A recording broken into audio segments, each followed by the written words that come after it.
Mbote na biso, bonjour à nous tous. Aujourd'hui, on va parler de la famille. La famille, c'est l'île de base. La famille. Si la famille, elle est bien, l'église sera en bonne santé. Si la famille est en bonne santé, elle est bien, la société sera en bonne santé. Une famille malade, on aura une église malade, une société malade. Écoutez ce que la Bible dit dans le livre de 1 Timothée chapitre 5, verset 8. La Bible dit, si quelqu'un n'a pas soin des siens et principalement de ceux de sa famille, il a renié la foi. Et il est pire qu'un infidèle. Si quelqu'un ne prend pas soin de sa parenté, de sa famille, et surtout de membres de sa propre famille, il a trahi sa foi, il est pire qu'un incroyant. Dieu considère la famille. Dieu a un plan pour la famille. Quand Dieu il a sauvé le monde, il a sauvé la famille de Noé. Il n'a pas sauvé qu'une seule personne, mais c'était toute une famille. Pour la famille de Lot, c'était la même chose. Dieu n'a pas sauvé simplement Lot, mais toute sa famille. Dieu a un plan pour la famille. Quand Dieu voulait épargner Jésus, Hérode voulait tuer tous les garçons. Mais Dieu, il a sauvé la famille de Joseph, c'est-à-dire Joseph, Marie et Marthe. Marie et Jésus. Dieu a un plan merveilleux pour la famille. Dieu aime la famille. Dieu intervient pour des familles. Mais aujourd'hui, on rencontre beaucoup de problèmes dans nos familles. Il y a des sœurs et des frères qui ne se parlent pas. Il y a des sœurs qui ne se parlent pas.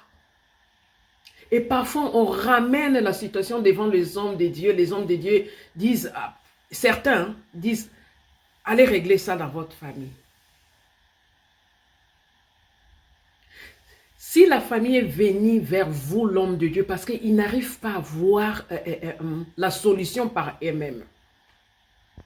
Mais on néglige des familles.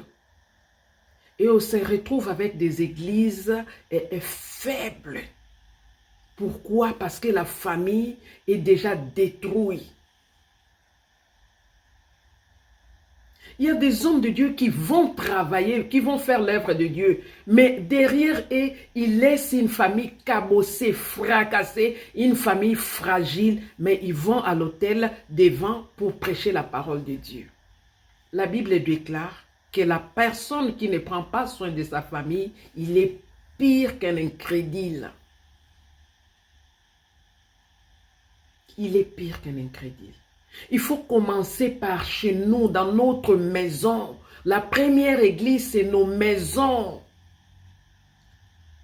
Il y a des chrétiens qui vont à l'église tous les jours, mais dans leur maison, ils ont...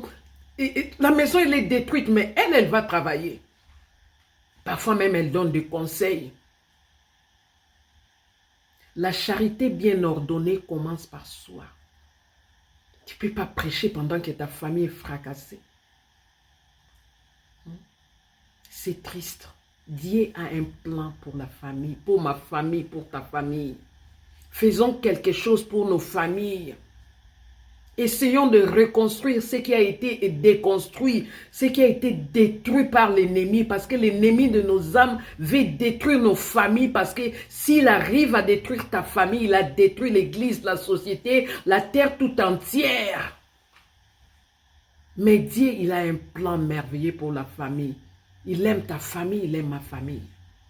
Prions pour nos familles. Aujourd'hui, on se retrouve avec des problèmes.